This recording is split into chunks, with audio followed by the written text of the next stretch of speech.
Alrighty, good afternoon or morning or whenever you're listening to this podcast. Welcome to the podcast regarding on the dating art by era notes. There's only one major question that you want to know for this little section in your notes. And that question is, in what era was this work of art created, and how can I tell this just from looking at the artwork? This is actually a very cool trick, because within about 10 minutes, just by looking at bodies and faces, you'll be able to figure out if a work of art is from medieval times, the Renaissance, or the Baroque period, and that covers hundreds and hundreds of years.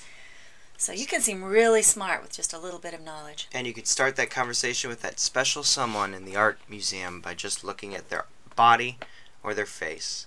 Of the special someone? That too. That's good.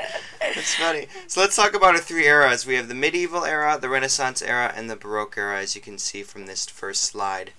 When you're looking at a medieval era painting, let's talk about their bodies. What type of body types will they see in the medieval era? They'll be pretty scrawny, and for the most part they'll be very covered, in gowns. These guys don't understand anatomy. In fact, it was, a crime to dissect a body in this time, and you would have been put to death. So people didn't do it, and they didn't understand muscles and bones and tissues, and the bodies show it. But there are some medieval paintings that do show the naked body, or at least top of the body. Yeah, especially if they're dead. If they're dead. Yeah. And they're still really unrealistic and Yeah. skinny.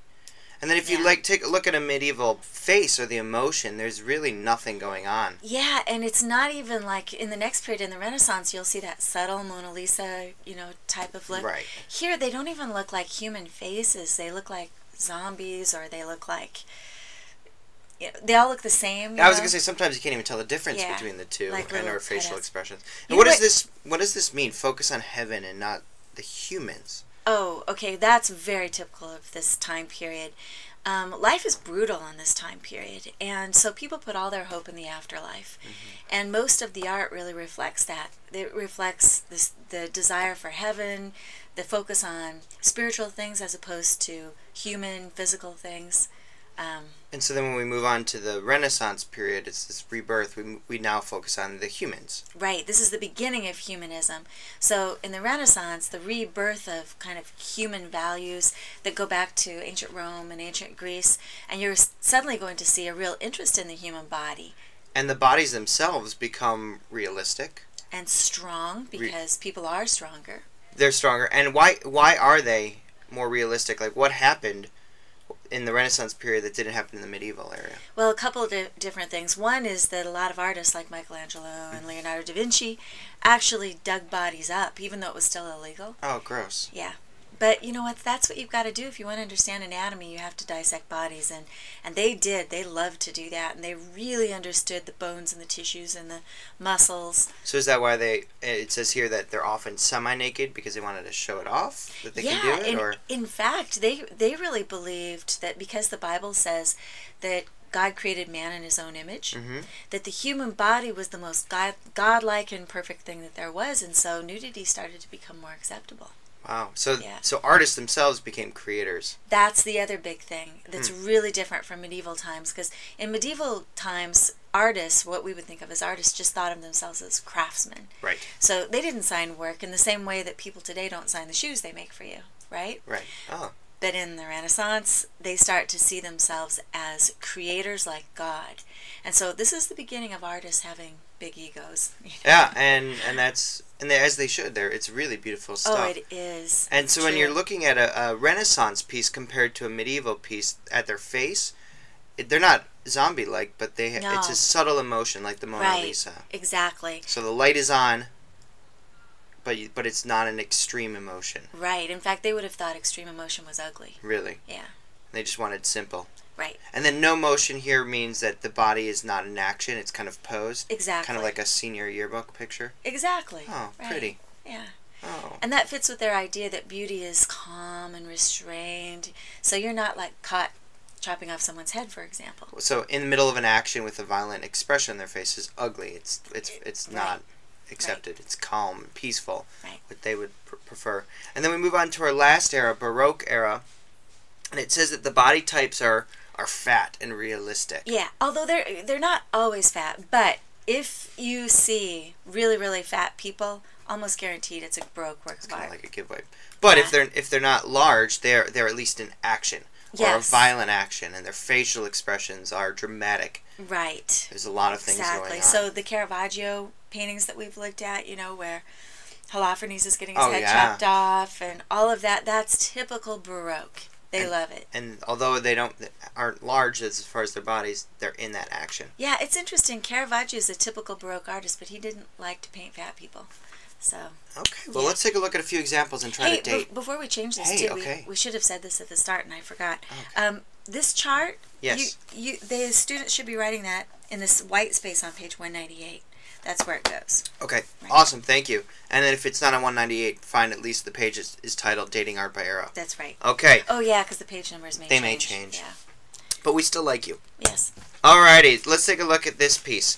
Alright, so I noticed that the, wow, that person in the middle, do we know who that is? But they're enormous, and I want them on my basketball team. I'm noticing that a lot of people are very clothed. Yes. I'm looking at a baby that looks like a man.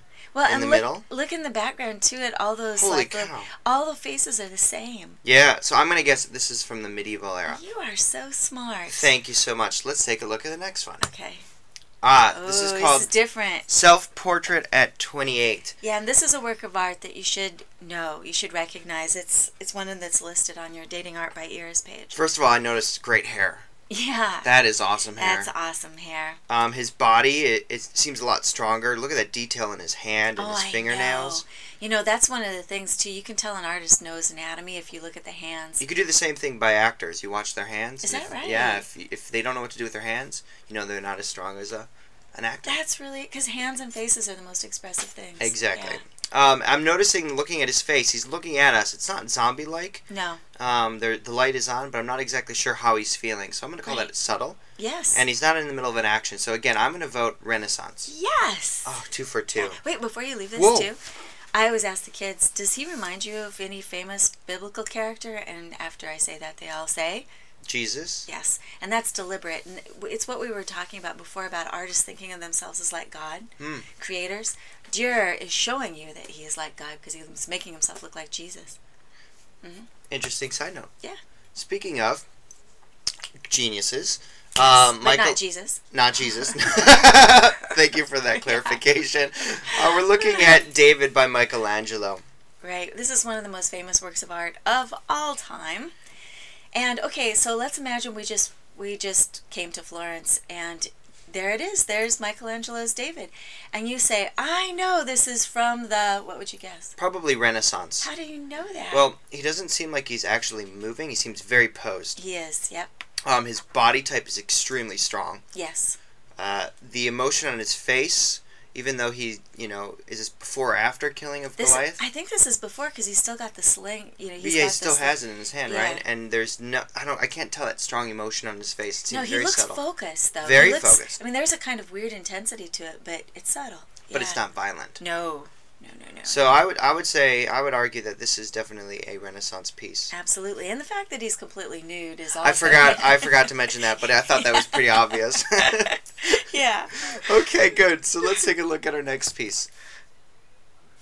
I think. Oh, look, it's him again. Oh, a close up of his close-up. face. Yeah, there There's you that can really intensity. appreciate that. Yeah, exactly. Cool. It's a weird. And there you can see how big it is. Gosh. It's so hard to tell from our slides how big a work of art is, but That's really impressive. yeah. I love the comparison between that one by Michelangelo and this is David too, but this is Bernini's David.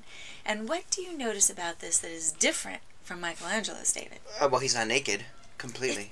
That's true. He's not. He's just partially. Yeah, but more specifically, I see that he's in the middle of the throw. Yes. He's in the middle of an action. His face is a lot more violent. Yes. Compared to the last David. He doesn't appear as large, but I can't tell that. I think this is just life But size. if we're just comparing the era notes, I would probably say that this was a Baroque piece versus the other one, because this one is not as calm and peaceful. This one is more in the middle of that action. It's violent. You got it. That's it. Cool. I like that comparison.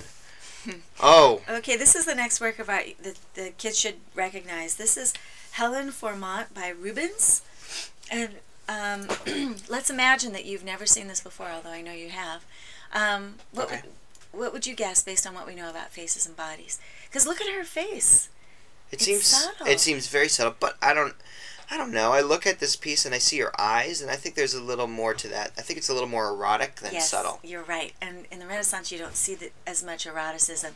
A nude woman holding a fur coat around herself, no. You don't see that in the Renaissance. This is actually the equivalent of, in our time, a centerfold. Oh, really? Yeah. She was well respected. Oh my gosh, and this was basically created as an erotic piece, which is typical of the Baroque, but you wouldn't see it in medieval or Renaissance times.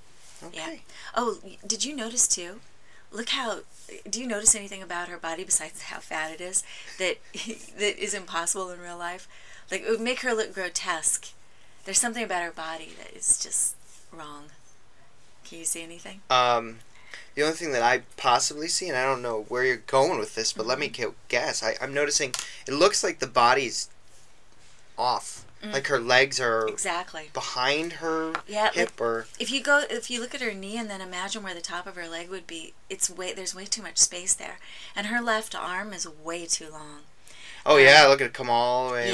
Yeah, and this is much more typical of the Baroque than the Renaissance. Although Michelangelo would cheat sometimes like this too. Yeah. But Rubens has done it to create all those like curvy lines and to keep that fur in there. But her body is not.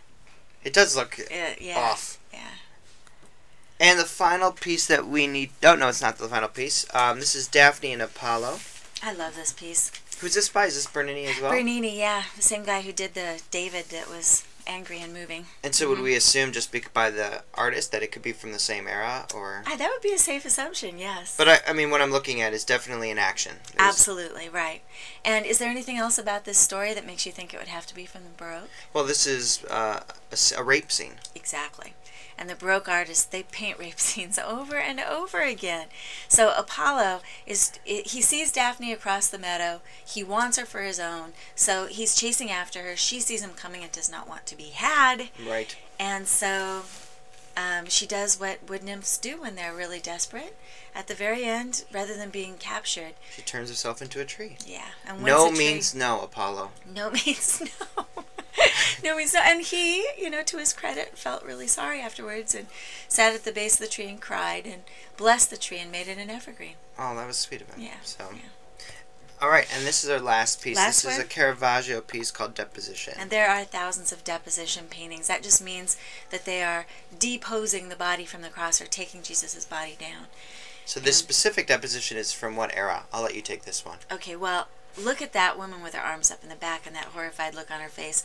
In the Renaissance, you'd never see something like that because she's very emotional. And look at all the guy who stooped over and the curvy lines and everything. This has got to be Baroque. Yeah, in the middle of the action too, right? Yeah, they're putting him down. Yeah, they're putting him right in the middle. And then we didn't really talk about this, but we have previously in the class the dramatic lighting. The shadows in the background. That's fantastic. Baroque too. Yeah. Okay, well that is your dating art by eras. We wish you the best of luck. Bye. Humanities Online. That's all, folks.